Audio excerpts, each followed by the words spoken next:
"It's made especially for you," she said, smiling too sweetly, holding the cup too carefully. Her voice stretched the word like taffy. Especially, as if it had meaning, as if I was supposed to feel grateful. Her sister's hand trembled slightly as she handed me the coffee. Everyone was laughing at the dinner table. Roast chicken, a cheap bottle of wine, a birthday that wasn't mine. Just another performance for the family. But the cup, it smelled wrong. Not spoiled, not bitter, just unnatural, chemical. So I smiled, lifted it. Then, while no one was looking, I set it gently in front of her mother's plate, switched it with hers. 1 hour later, the laughter turned to screaming. Her mother was on the floor, seizing, foaming, and no one had touched my cup. 3 days earlier, my wife asked for $150,000. Not for us, for her sister's new business idea. A boutique skincare line made in their kitchen with essential oils and MLM dreams. I told her no, flatly, without guilt. We had a mortgage, a child, a real life.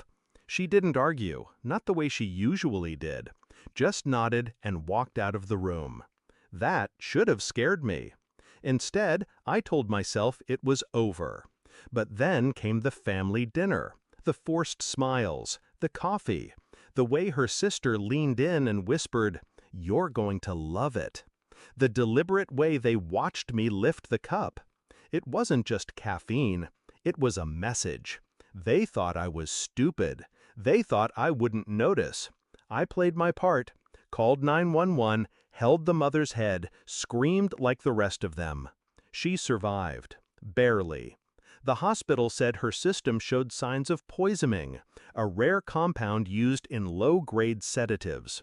Something to calm the nerves, they said. But in a high enough dose, it slows the heart. I stayed quiet, collected every bottle from their house while they were at the hospital. Lavender tinctures, unlabeled jars, tiny vials of oil she swore were handcrafted. I sent them to a lab, privately. In the meantime, I checked my wife's phone. She left it unlocked on the kitchen counter, as if she wanted me to see. Text threads between her and her sister. One line stood out. "He doesn't even have to die. Just scare him. Maybe then he'll change his mind." She didn't want me dead, just weak, just scared enough to sign the check. The lab results came back. One of the vials contained scopolamine, a neurotoxin, used in some parts of the world to sedate victims for robbery, wipe short-term memory, make you pliable. That's what the coffee was meant to do. Not kill me, at least not outright, just knock down my defenses, make me forget why I ever said no. They wanted to convince me that their dream was mine too, that their manipulation was love. And when that didn't work, when I didn't drink, they let someone else take the fall. Collateral damage. She came home 2 nights later, alone, no apologies, no guilt. Just, "How's your mother feeling?"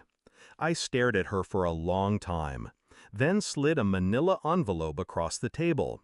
Inside, lab results, printed texts, a USB of the dinner recording from the camera I'd placed in the dining room light fixture. Her face didn't move, but her throat pulsed once. "You knew?" I nodded. "And you let her drink it? You handed her the cup," I said. "Not me." Silence. Weighty. Dense. I stood. "The lawyer will contact you tomorrow. The house is in my name. The prenup is airtight. And your sister?" I glanced toward the front door. "She won't be visiting again." "What are you going to do?" she asked, almost breathless. I looked at her, calm. "Nothing. I already did it." She left the next day. No fight, no words. I watched her drive off through the security feed. Didn't bother to wave.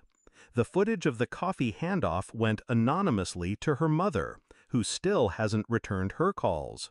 Her sister's skincare site? Reported for illegal substances. Domain seized. Bank accounts frozen.